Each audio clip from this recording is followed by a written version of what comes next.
Pessoal, tudo bem? Eu sou José Carlos Adomari, sou apresentador aqui do programa Gestão por Quem Faz, Conhecimento e Business. O programa de Gestão por Quem Faz tem o objetivo de trazer conteúdo relevante, né, sobre negócios, sobre gestão, principalmente para empresários, empreendedores, executivos, estudantes de administração, estudantes de finanças, né? Esses são os nossos patrocinadores, a Agavar Consulting, a Trad, que é uma empresa de Wealth Management, e a Consulcamp, que é uma empresa de auditoria e consultoria. Se vocês puderem nos seguir aí nas redes sociais, no YouTube e no Spotify também. Hoje temos aqui duas pessoas que eu os conheci há algum tempo, né? Que eu achei um caso muito interessante, e aí a gente resolveu convidá-los. Agradeço então o Eduardo Tamburuz, o Lucas Filho, né? Que são, respectivamente, o Lucas é o CEO, né? da Alumac, e o Eduardo é o conselheiro, né? Então, para começar, vamos começar aqui pela ordem, né? Cronológica, hein, Eduardo? O Eduardo, se puder se apresentar, depois passo a palavra aqui para o Lucas Filho, como é que foi a carreira de vocês, até quando vocês chegam na Alumac, né? A Alumac é um estudo de caso interessante, foi objeto até de estudo da tese de doutorado, né? Do Carlos Potronieri, lá pelo programa do Mackenzie, doutorado, a quem eu tive a honra também de orientar, e conheci vocês também lá, fruto desse estudo. Obrigado aí por estar conosco. Viu? Obrigado você, José, por nos dar a oportunidade de compartilhar como foi construída essa história. Dizendo um pouquinho sobre a minha pessoa, me apresentando, 59 anos, cristão, apaixonado e casado com Luciene há 37 anos, pai de 2 filhos, Eduardo e Frederico, genro de 2 noras, Elisa e Nivien, e avô de um casal de netos fantástico, Tomás e Bárbara. Isso é o que abrilhanta a vida da gente. Falando um pouquinho sobre a Alumac é uma empresa familiar, fundada pelo seu Laércio, meu pai, um farmacêutico formado na USP em Ribeirão Preto, que iniciou no segmento de solda. Não vou gastar tempo fazendo essa migração, senão nós paramos por aqui. Comecei a trabalhar na empresa com 13 para 14 anos, por volta de 1979.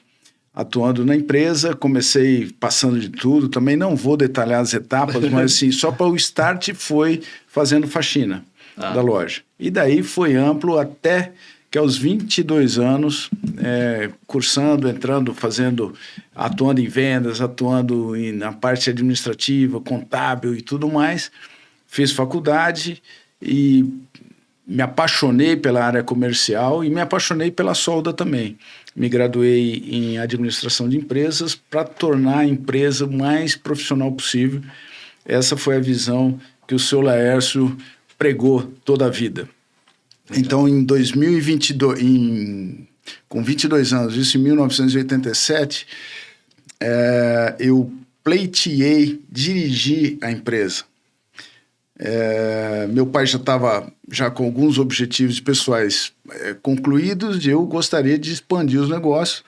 Conversei, eu sou o quarto de 4 irmãos, nós só temos irmãos homens, e ter a família que se dava muito bem, então isso foi muito importante, esse ambiente. E com uns 22 anos eu comecei a dirigir a companhia, isso foi em 87. No transcorrer da vida, caminhando, sempre com essa visão que foi plantada pelo empreendedor, o seu Laércio, de profissionalizar, buscamos enrolar, ver o desdobramento que isso daria. Fizemos em 2012, o meu pai fez uma distinção de parte das cotas deles, uma distribuição desproporcional, pautando pela meritocracia. Ele falou assim, depois, quando eu morrer, divide por 4. Mas naquele momento ele fez uma visão meritocrática, e por trabalhar mais tempo eu fui bonificado por uma participação maior nessa sociedade. Mesmo sendo o filho mais novo, até porque eu trabalhava mais tempo. Tinha um irmão que trabalhou lá por 28 anos e outro por 12 anos. Eles trabalharam lá.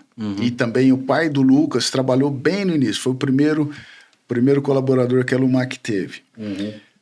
Ao longo dessa carreira, chegando naquilo que eu acho que é importante a gente dizer, a partir de 2012, quando ele fez essa seleção, esse desmembramento de cotas, eu me vi sócio, nós nos vimos, os irmãos se viram sócios de um negócio que eles não plantaram. É uma sociedade, ela tem um propósito fim. E ali, de repente, nos vimos vestidos de uma sociedade. Eu estava envolvido, o Saulo também envolvido, mas Lucas e Renato não estão envolvidos assim. E foi um desafio, foi quando nós plantamos o primeiro gesto, o primeiro instrumento de governança, que foi bacana, que foi uma política de contratação de familiares. Nós tínhamos 11 sobrinhos, 11 netos de sexo masculino que poderiam vir trabalhar e pleitear. Então, como lidar com isso? Criamos isso em 2012. Ao longo do tempo, fomos desenvolvendo, o Renato veio trabalhar conosco e começamos a pensar como gerar esse processo sucessório, como proceder essa sucessão. Isso começou por volta de 2015, quando havia um consultor que fazia mentoring comigo, ele falou, e conversando sobre esse processo de sucessão, ele falou assim: Eduardo, você tem um sobrinho que eu trabalhei com ele durante 1 ano fazendo mentoring numa empresa que ele trabalha e que ele tem potencial para ser o seu CEO.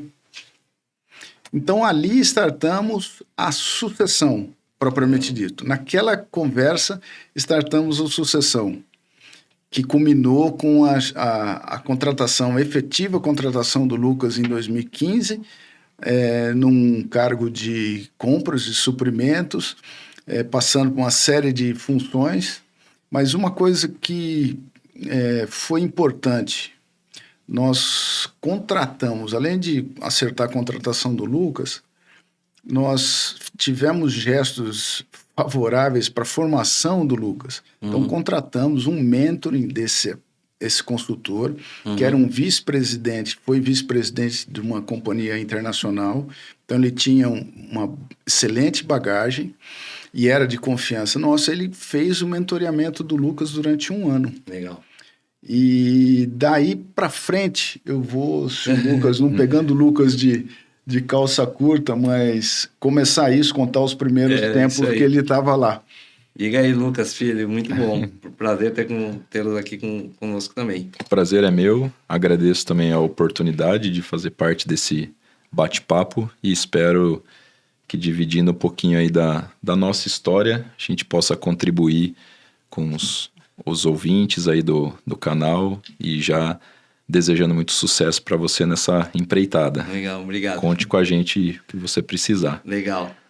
Como é que foi então, Lucas? Você conta um pouquinho da sua carreira, por gentileza? Vou me apresentar, eu tenho 42 anos, sou casado há quase 20 anos, completo 20 anos em janeiro. Tenho 3 filhos, um menino de 15, João Pedro, a Lara, 12 e o Luiz Felipe, de 7. Minha esposa, a gente começou a namorar quando eu tinha 15 anos e ela 14, então eu digo que a gente tem muito mais tempo juntos do que separados e tem sido um privilégio dividir a vida com ela. A gente casou cedo, né? Então eu era estagiário, ganhava uma bolsa de estudo, ela era assistente de classe numa escola em Campinas. Então foi difícil esse início, mas eu falo que eu faria tudo de novo, porque como foi gostoso a gente construir a nossa história juntos, né? Passando por todas as etapas e olhar para trás. Hoje ela é professora de pré-escola de uma escola americana. Por conta disso, nossos filhos estudam lá. Legal. E muito bacana, não deixando de agradecer a Deus por tudo que providenciou para a gente, né? Gosto de esportes em geral. Já fui piloto de motocross por muitos anos, atualmente estou no ciclismo. Isso é algo que eu sempre carreguei comigo, talvez pelo meu perfil, tenho bastante energia, preciso dar uma gastada de alguma forma e no esporte eu encontro essa válvula de escape, faz muito bem. E já colocando um ponto, eu acho que o esporte ajuda muito alguém que tem uma posição de liderança, ou gestão, empreendedor, porque você acaba trazendo para dentro da empresa vários conceitos que você aplica no esporte, né? A disciplina, a superação, como vencer alguns obstáculos, uma lesão, uma barreira, né? Então, acho que a gente acaba ficando mais resiliente e até mais positivo, mais otimista, falando, não, é um momento, mas vamos acreditar, vamos trabalhar para a gente superar essa fase. Também gosto de música, toco saxofone. Opa. Desde os 11 anos. E eu comecei minha carreira, meu primeiro trabalho foi na Lumac. Eu cheguei, não lembro exatamente como foi, conversando com meu avô. Eu queria algum trabalho para ganhar um dinheirinho, tinha uns 9 para 10 anos, e ele me deu umas placas para eu soldar capacitor, resistor e uns fios com os terminais, que acho que era uma placa que protegia as máquinas de solda contra raio, né?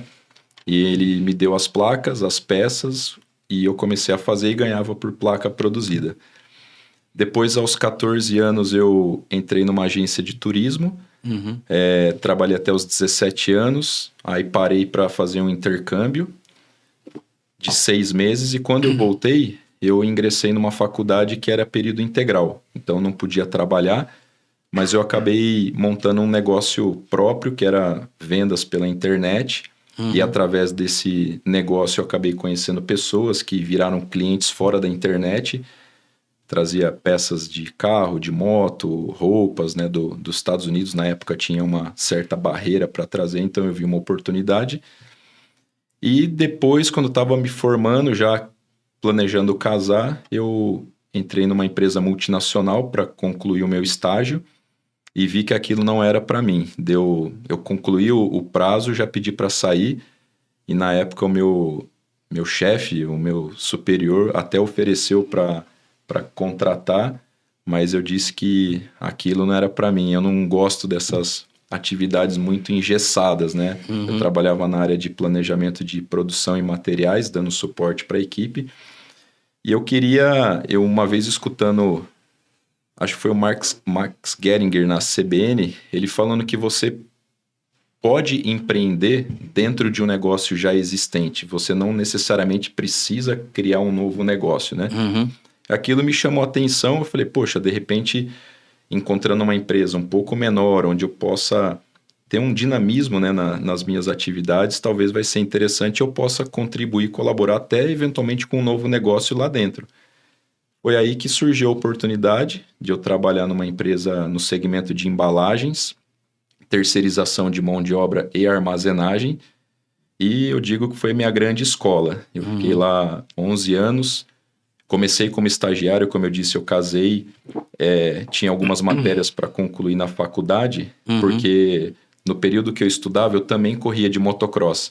Tá. Então eu tive que abrir mão de algumas aulas e matérias para também me dedicar ao esporte que eu gostava, e deixei essas matérias mais para o final.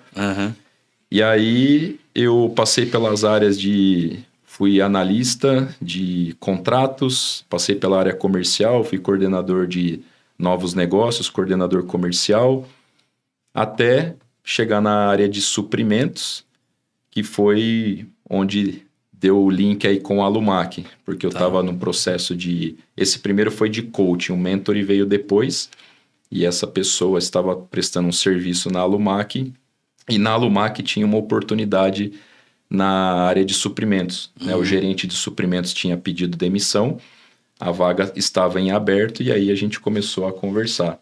O processo levou 1 ano, eu fui, além de entrevistado pelo RH da Lumac, eles contrataram uma empresa de RH terceirizada para me avaliar, por conta de eu ser um membro da família, e eu achei muito positivo, porque eu pensava comigo, se eu for aprovado, é por competência e não por ser um membro da família. E como eu já estava há 11 anos nessa outra empresa, falei, legal, também faz tempo que eu não participo de um processo seletivo, deixa eu ver se eu vou passar ou não, né? Então foi um processo bem interessante, e aí entrei na Lumac. Legal. Posso falar um pouquinho Aí você já tá você entrou como gerente de compras. Entrei como coordenador de compras. Depois de 1 ano eu virei gerente de compras.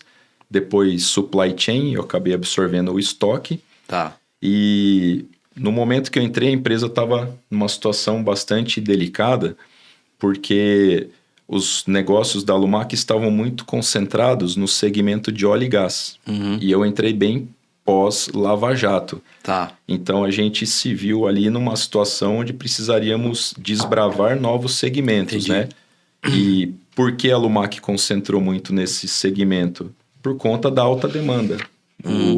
Era o negócio do país na época. Eles estavam precisando de locação de máquinas e compra de máquinas e consumíveis.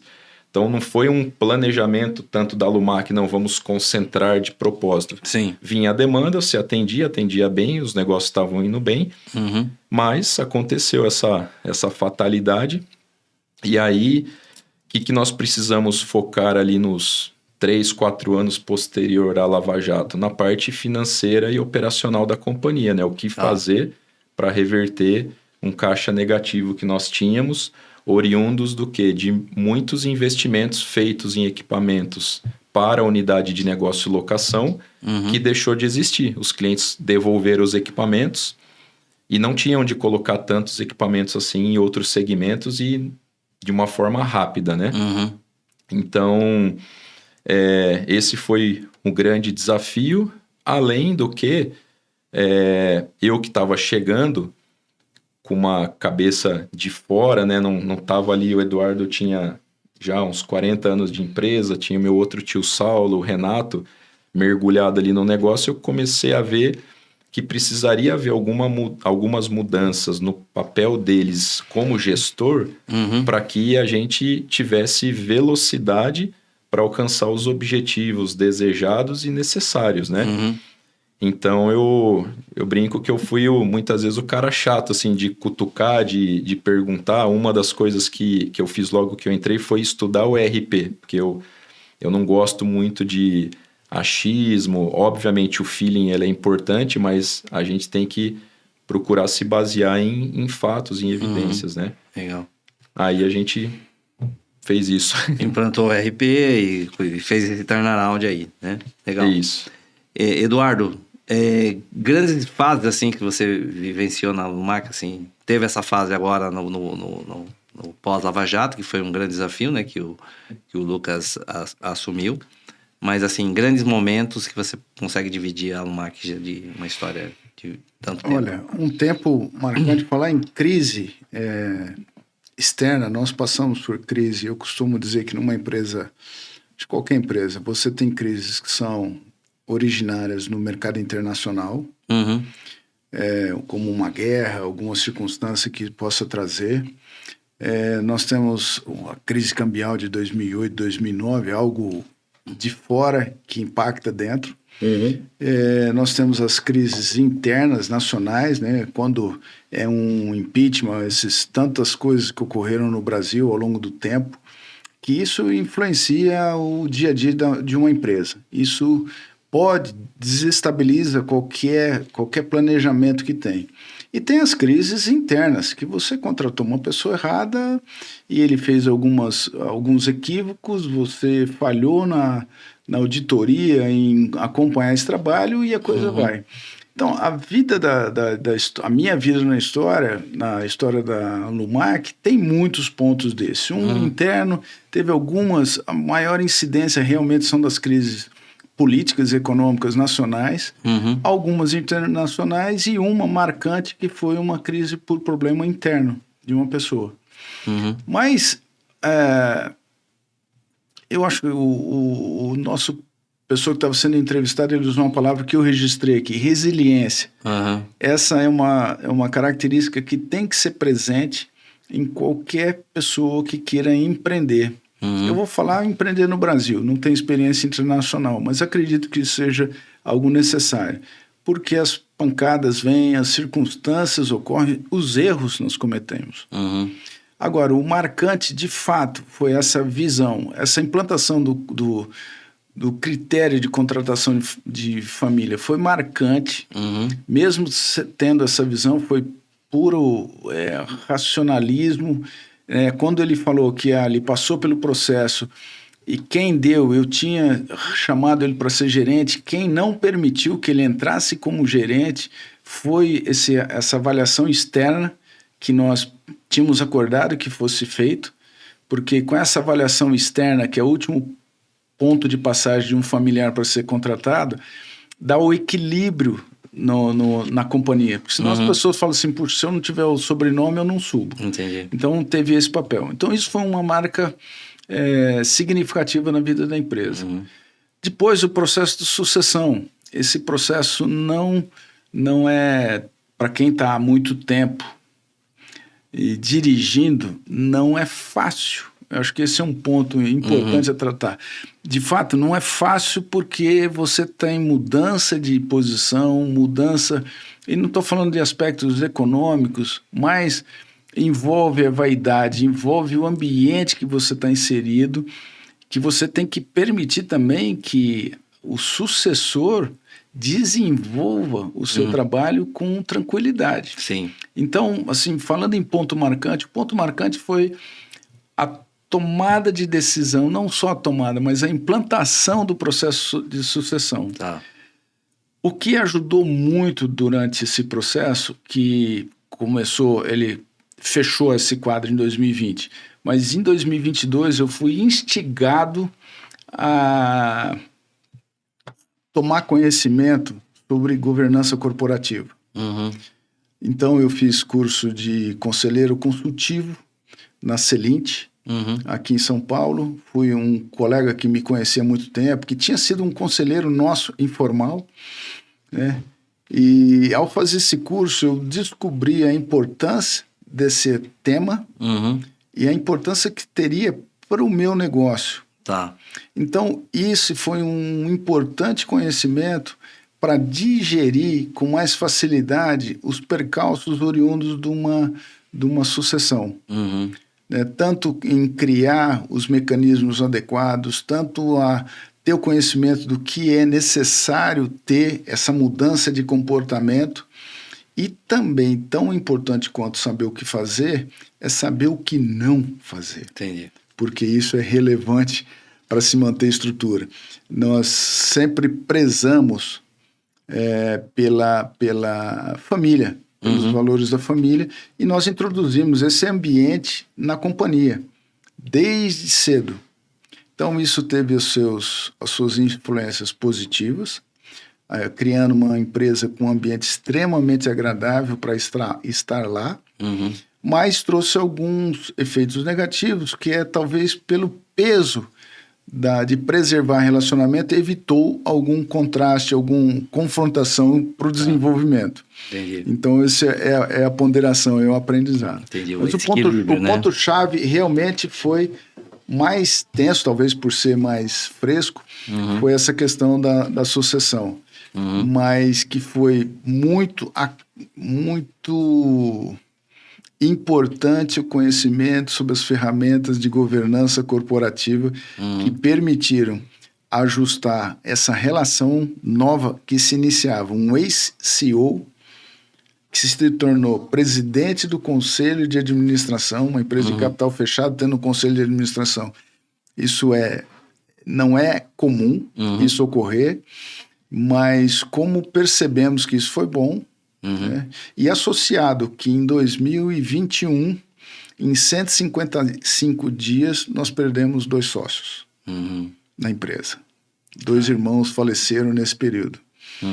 Então, se tornou esse fato que é imprevisível, né? A gente pode planejar o se acontecer, o que fazer, mas planejar quando isso pode acontecer, praticamente é impossível. Então foram marcas que foram assim, significativas. De uma certa forma, assim, acelerou esse processo, né? Quer dizer, não para o lado, né, ruim, evidentemente, né? Sim. Mas que fez vocês sentirem que é necessário fazer a transição, né? Reforçou o conceito da importância de se ter uma governança corporativa, seja no tamanho da empresa que for. Entendi. Quando nós começamos a conversar sobre isso, os 2 sócios que faleceram estavam vivos. Uhum. E deu para perceber essa aumento da velocidade depois que eles morreram. Porque aí já são mais sócios, né? No caso, os herdeiros entrando. Então, você passa de 4 sócios ou 5 que estavam lá dentro trabalhando, sabiam do negócio, para novos que não conhecem do mercado, da empresa. Então, a importância, e por isso acabou acelerando o processo. Legal. E nesse período, assim, como que vocês lidaram com aqueles tradicionais conflitos, né? Quer dizer, o ex-CEO tá ali do lado, eu tô aqui assumindo, né? Às vezes ele sem querer acaba vindo falar comigo, ou quando vai falar com outro funcionário. Como que vocês lidaram com isso nesse período aí? Conta um pouquinho. Se você me permitir, Lucas, eu vou falar de mim e depois você fala do que você fez. Ainda bem que estão os dois, né? Estamos dois. Realmente é um desafio. Desafio, né? Ainda né? Conversamos previamente, puxa, isso foi desafio. Realmente é um desafio. Porque você troca a camisa. Né? Você tem a camisa de jogador, agora você não vai nem no banco de reserva, porque você não vai voltar a assumir, mas vai desempenhar outro papel. Então é um desafio de você desmontar costumes. Então tem os desafios pessoais. Puxa, eu tenho que mudar a minha postura, porque é interessante que todas essas ações que nós fizemos, uma das coisas que são importantes para quem está assumindo, seja saindo ou entrando, que nós estamos fazendo algo pró-negócio. Nós não estamos envolvendo, não, o Eduardo, não, o Lucas está sendo beneficiário, o Eduardo está prejudicando. Não, a empresa é o propósito, Entendi.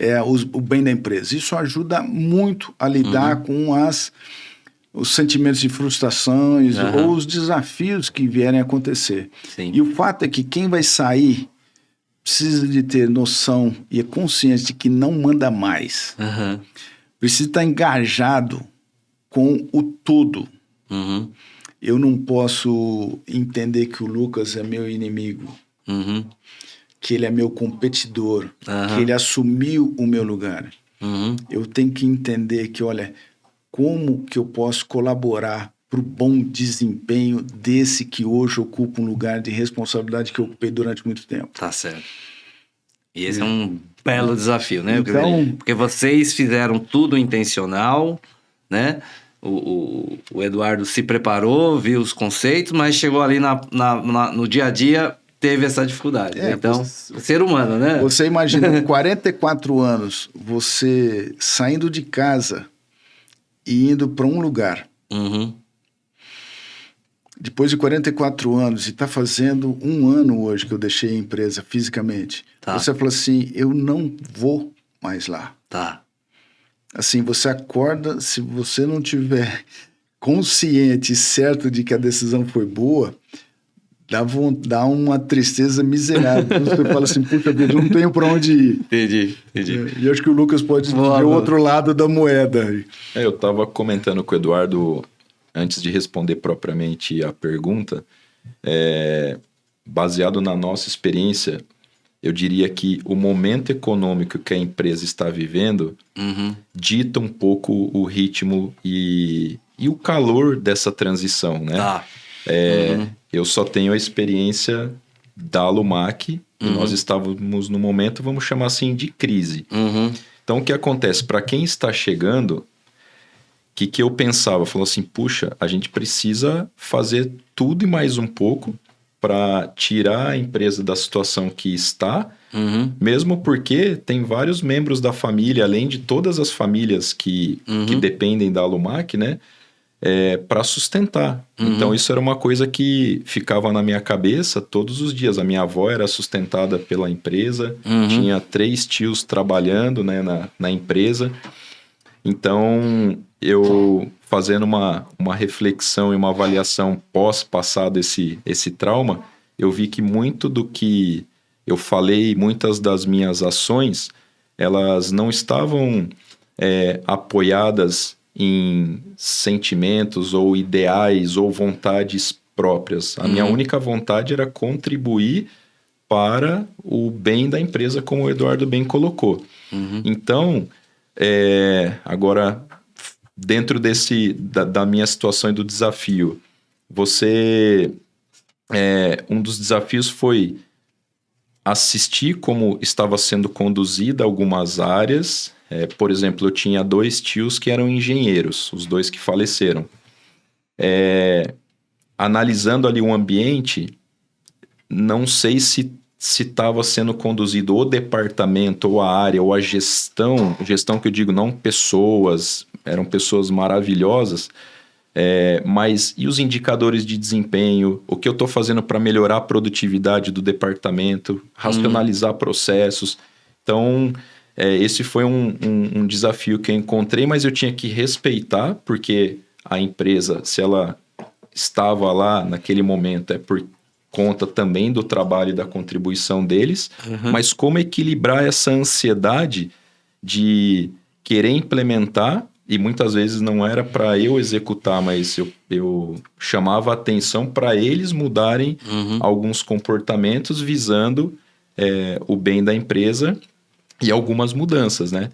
Então, eu diria que a ansiedade, calibrar a expectativa, que a gente chega de fora cheio de energia, Sim. vendo um mar de oportunidades, mas espera aí, às vezes não vai acontecer no tempo que a gente gostaria. Por isso que eu falo do momento econômico. Talvez se a gente estivesse numa situação bastante positiva, você fala, vamos estabelecer um cronograma ideal, escolher algumas prioridades, mas do jeito que nós estávamos, tudo era prioridade. A crise fez um momento, né? Exato.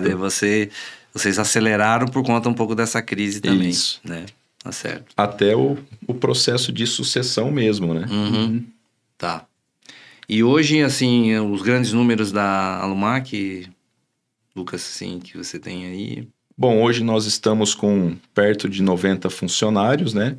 A gente ainda está num processo de chama assim, profissionalização. A gente entende que tem alguns departamentos que carecem de desenvolvimento e novas pessoas, mas a gente lida com a cultura, né? A empresa ela tem uma cara, uma identidade que é muito boa. A gente tem um ambiente muito sadio, mas quando se olha para performance, necessidade de resultado, alguns ajustes são necessários, né?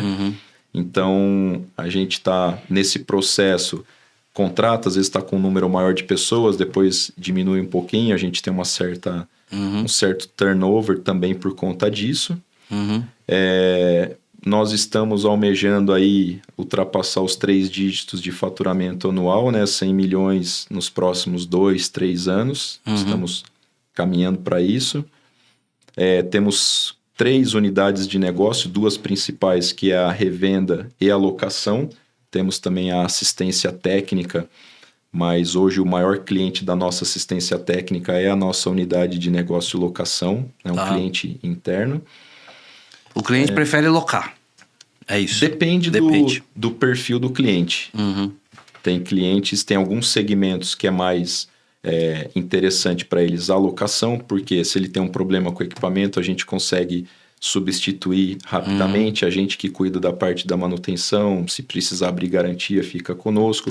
Depois que ele termina o projeto, a obra, ele não tem que pensar o que fazer com aquele imobilizado. E não necessariamente o próximo projeto vai demandar os mesmos tipos de equipamento e as mesmas quantidades, então ele fica livre para cada projeto, ele monta o escopo. Muitos deles apoiados no nosso departamento de suporte técnico, que tem o conhecimento de solda e muitas vezes é quem orienta ou contribui com o time de engenharia do cliente para definir o melhor processo de soldagem, o melhor consumível a ser aplicado. É isso. E o desafio também, você está chegando numa empresa como um membro da família, né? Então eu pensava assim, como o pessoal, voltando à sua pergunta, como o pessoal vai me enxergar? Será que ele está aqui porque é filho de um dos donos, é sobrinho do Eduardo? Então, eu trabalhei para conquistar o meu espaço e a credibilidade através do meu trabalho. Tá. Hoje, da família, só você que trabalha lá? eu e a minha tia, que é a esposa do Eduardo. Tá. Mas até isso, ela ocupava uma posição ali, um pouco, inclusive auxiliando, né, o Eduardo, e aí nós cuidamos de avaliar as competências dela, identificamos ali na empresa onde ela melhor poderia colaborar, contribuir, e ela passou por 2 funções, e hoje ela é a gerente nossa de operações, da assistência técnica. Legal. E está lá também por competência. Também né? foi contratada pelo RH, né? E ela Quer dizer, também passou por esse processo. Na Tá. época eu era o gestor, mas mesmo ela sendo a minha esposa, ela passou por esse processo e ela só entrou porque ela tinha características que superavam as competências da função que estava vaga, que nós estávamos preenchendo. Então, isso é um papel muito importante. Tá.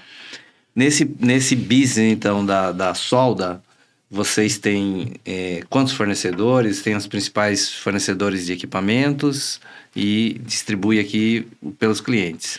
Existe alguma tendência desses fornecedores, fabricantes, incorporarem essa atividade da locação, ou vocês enxergam que eles não têm esse interesse em termos de ponto de vista de estratégia? Possibilidades sempre existem. São todas elas empresas de capital aberto, então não é incomum eles adotarem alguma metodologia de crescimento que extrapolam o comum. Tá.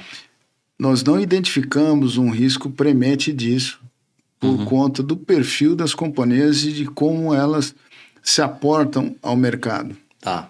Elas são empresas, basicamente, os principais fornecedores são internacionais, da Coreia, Estados Unidos. Eles têm, na estrutura deles, o canal de vendas, mesmo nos Estados Unidos ou nos seus países, o canal de distribuição, que valoriza, porque a distribuição da penetração, da pulverização do produto ao mercado, mesmo que seja industrial, isso ocorre também. A redução de riscos, porque ele tem um número menor de companhias que ele lida diretamente, então, por consequência, menos riscos de liquidez, riscos de gestão e particularidades que existem no negócio. Então, pode ser que ocorra? Pode ser. Nós não vemos fumaça disso. Eu vejo que o Brasil, especificamente, tem um efeito colateral pós-Lava Jato. O que aconteceu? Muitas empreiteiras que tinham adquirido equipamentos, eles acabaram vendendo, desculpa a expressão, a preço de banana, ou a um preço muito inferior do que o preço de um equipamento novo. Com isso, permitiu que algumas empresas de locação, ou até novas empresas de locação, adquirissem esses equipamentos e precificassem o valor da locação baseado no custo de aquisição mais barato. Entendi. Só que isso não é eterno, né? Isso vai enquanto durar os equipamentos. Então, hoje, o ticket da locação comparado ao valor do equipamento torna o business ainda desafiador. E a gente vai ter que esperar um pouquinho, porque todas as locadoras vão passar por um momento de necessidade de renovar o seu parque e vai ter que ter um ajuste aí no valor, na precificação da locação. Foi meio artificial essa concorrência, né? Sim, bom para o consumidor ou para as empresas, né? Mas para nós é um desafio grande. E aí você tem os custos operacionais subindo, você tem as máquinas ficando velhas, carecendo de maiores manutenções, então é uma conta um pouquinho desafiadora. Tá. Nesses novos planos aí governamentais, vocês enxergam alguma oportunidade de indústria? Ou só a locação mesmo? Ou vocês acham que o Brasil tem competência de ter essas indústrias? É muita tecnologia que a gente não tem. A sua pergunta é sobre os produtos ou sobre clientes? As indústrias serem nossos clientes. Vocês não só fazerem a locação, mas fazerem a produção, a comercialização. Dos equipamentos. A produção dos equipamentos, né? Eu diria que hoje bem difícil. não está no radar o brasileiro, de uma forma geral, ele tenta se aproveitar, né, das oportunidades que existem. Só que eu defendo que a gente tem que focar, porque quando a gente foca, a gente não abrange talvez tantas coisas, mas a gente vira um especialista e fica bom naquilo que a gente se propõe a fazer. E você ser um distribuidor, ser uma locadora, já traz consigo inúmeros desafios. Um distribuidora, qual que é o grande desafio? Estoque, né? Que é o problema de toda empresa que revende algum produto. No campo da solda, onde o portfólio de produto é muito extenso, então o que nós vamos focar? Você falou de fabricantes, nós temos inúmeros fabricantes que a gente representa. Cada segmento tem um perfil de consumo. Então não é fácil essa matemática, essa equação, mas quanto mais a gente tiver em consonância com o perfil dos nossos clientes que a gente se propõe a atender e precifica de acordo com o serviço que a gente presta, maior será o nosso sucesso. Entendi. Então, hoje não está no nosso radar por entender que tem muita oportunidade ainda naquilo que a gente faz. Quem sabe quando tiver bem consolidado... Faz sentido, né? Assim, a pulverização, a especialização, né? Então vocês, vamos dizer assim, são os provedores de solução para os clientes, né? Exato. Legal. E tem muito conteúdo técnico nisso, né? Uma venda muito técnica, consultiva, né? A gente criou até um slogan que é a sua visão, a nossa experiência e um novo futuro. Então a ideia é que a nossa experiência, junto com a visão de vocês, a gente construa o melhor futuro possível para a sua empresa ou para a empresa dos nossos clientes que estão necessitando ou carecendo de uma solução no que tange a solda. Legal. E quais são os grandes desafios agora que vem pela frente? Eduardo, você na posição de conselheiro? A posição de conselheiro é continuar nesse amadurecimento dessa relação que foi construída. Nós estamos há 1 ano e meio de conselho implementado. Essa implementação num ambiente como o primeiro conselho é natural. Isso foi importante também conhecer nos estudos que fiz, nas especializações ao longo desse tempo para cá, que é natural que tenha um tempo de aprendizado do funcionamento. Então, é um desafio e alguma coisa que é bacana, porque para que o conselho exerça na plenitude as suas funções, que é olhar para o futuro, perenidade, questões estratégicas, tirando os olhos do operacional. Então, isso tem a mudança de comportamento e tem o desenvolvimento da competência para fazer essa visão de futuro, com os olhos no futuro, de maneira bem consciente, bem adequada e desenvolvida. Eu já escutei que de 3 a 5 anos é o resultado para se notar o amadurecimento da relação de um conselho de administração num negócio ou conselho consultivo que tem permeado. Então, o desafio é ser persistente, sempre buscando o conhecimento e desenvolvimento da experiência e tornar isso mais próximo do Lucas, do CEO, para que isso possa redundar em aumento de valor do negócio, que é isso que é o preceito do conceito da governança. Fazendo isso respeitando os princípios, que isso é quase que já está no DNA da Lumac. A gente, como conselho, não precisa de ficar entrando em pequenos detalhes, porque isso foi construído ao longo da história da Lumac. Mas esse desafio de gestão, de prover ao gestor os desafios adequados, tudo tendo a visão de futuro. Esse é o desafio. E não deixar que a coisa volte atrás em momentos que, por vezes, dá vontade de a gente é tentado a pegar. Mas é muito... Eu sou otimista por natureza.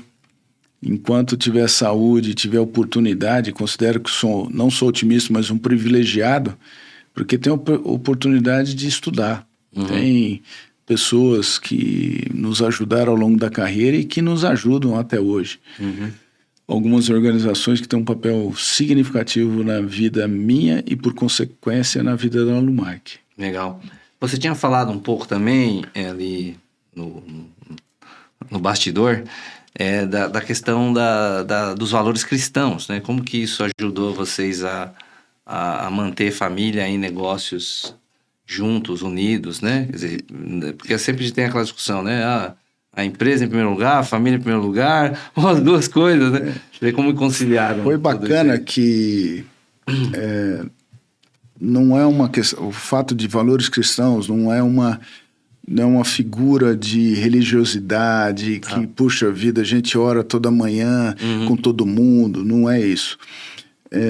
O que foi importante, e eu não tenho dúvidas, que ao longo dos 49 anos de vida da Lumac,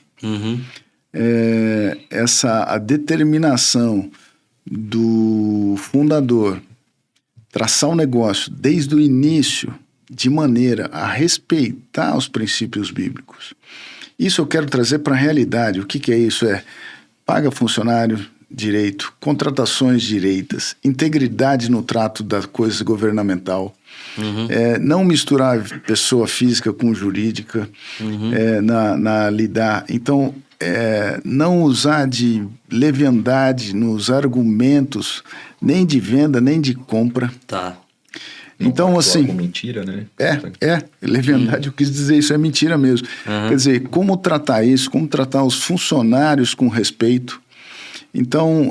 O Laércio deixou um legado, então. Deixou. E ele nos ensinou de onde vinha e por que isso era relevante. Acho que isso foi bacana. Que ele ensinou com vida. Muito mais vivendo do que falando, né? Eu, como neto, posso dizer que ele foi um testemunho vivo daquilo que ele acreditava e procurava nos ensinar, né? Então, e é um exemplo assim, que ilustra bem o que é isso. Quando houve o falecimento, que nós passamos, os 2 irmãos foram substituídos por 8 herdeiros, e nós fizemos a aquisição das cotas dele, eu e o Lucas Filho, não houve uma discussão. Tiveram várias conversas de esclarecimento. O porquê isso, eu não tenho dúvida, porque o ambiente de segurança, transparência e integridade permeou toda essa vida de relacionamento. Quer dizer, um irmão que trabalhou 35 anos, ele sabia como as coisas eram lidadas. Entendi. Como os números eram apresentados, como as finanças eram apresentadas.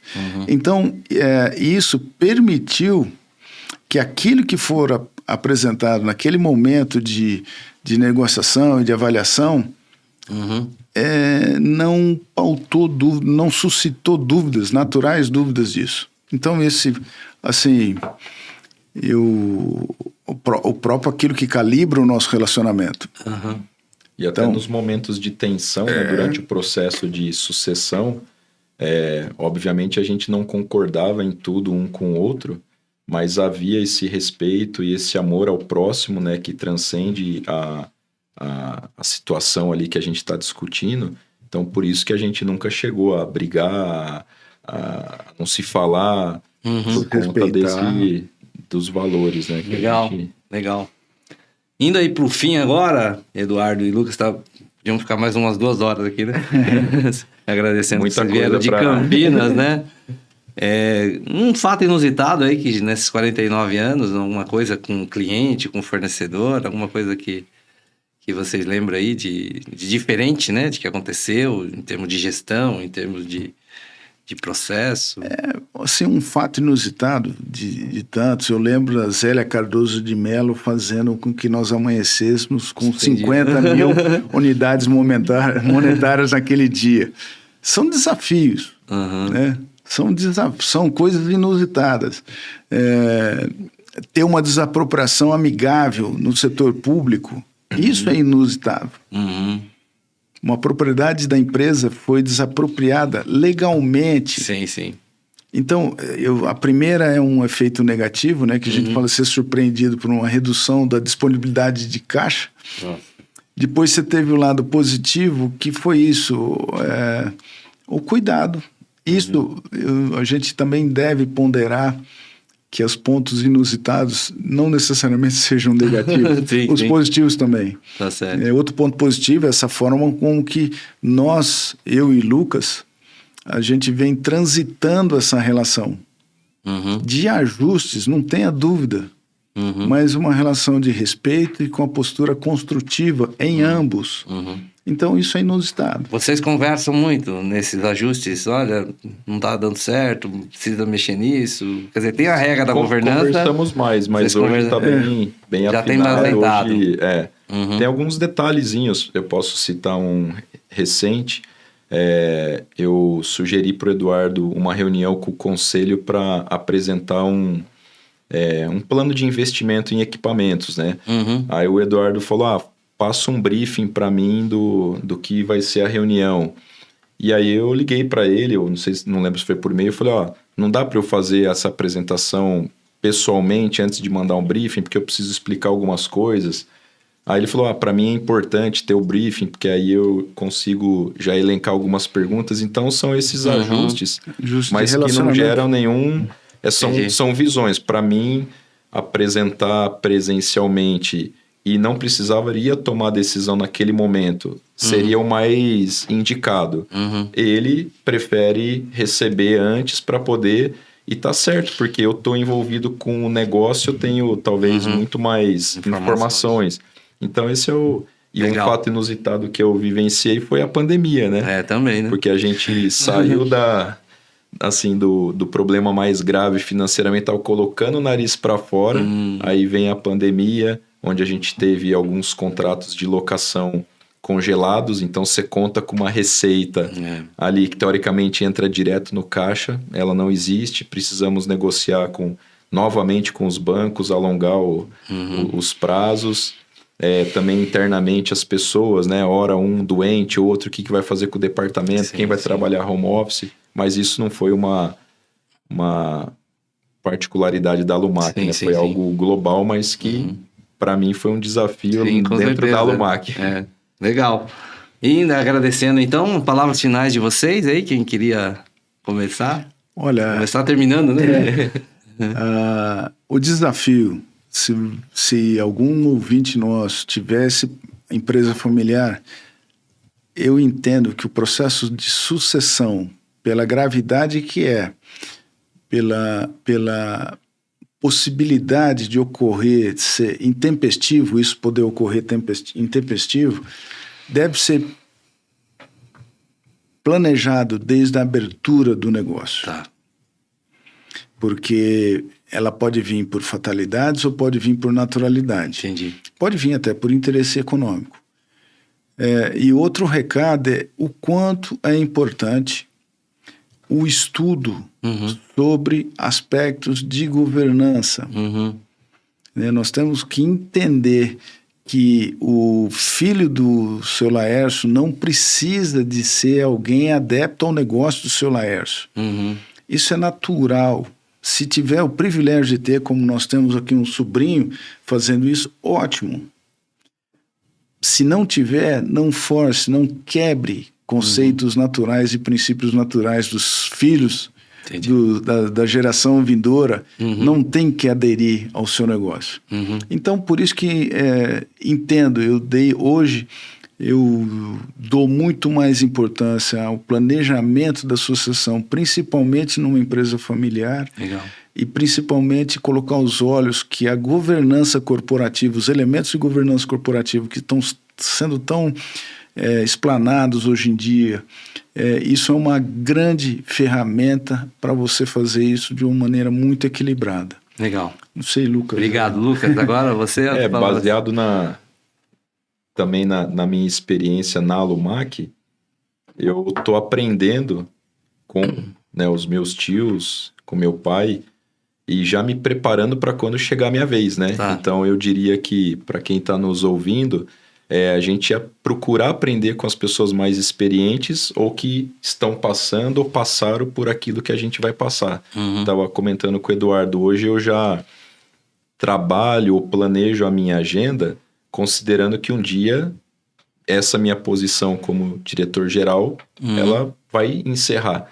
Tá. E eu acho que isso facilita o processo e até puxar o assunto, porque você se prepara e se planeja financeiramente para isso, você cria outras atividades extracurriculares, vamos fazer Tá assim, certo. para ocupar o seu tempo, e pensa, poxa, eu tô vendo o que meu tio tá fazendo, então eu vou me preparar daqui X anos, começar a estudar sobre conselho, quem sabe eu posso vir a ser um conselheiro, Tá ou certo. eu posso virar um consultor de empresas que estão passando ou vão passar por aquilo que eu passei.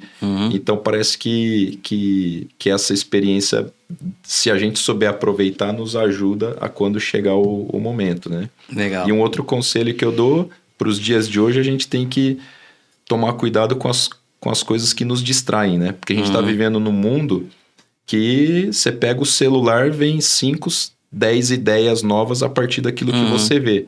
E dentro da empresa também, vem oportunidades, clientes às vezes pedem alguma coisa, você deixar a emoção passar e escolher muito bem aonde você vai investir o seu tempo. Porque Legal. a gente tem muitos distratores aí, né? O foco é o grande problema, né? Exato. Legal, queria agradecer então, Eduardo, Lucas, os nossos patrocinadores, pedir aí para vocês que gostaram aí do programa, que se inscrevam aí nas nossas redes sociais. Obrigado aí mais uma vez, viu? Obrigado, José, obrigado, pela gente. oportunidade, obrigado pelo desafio. Obrigado, gente. Tá bom, Valeu. obrigado.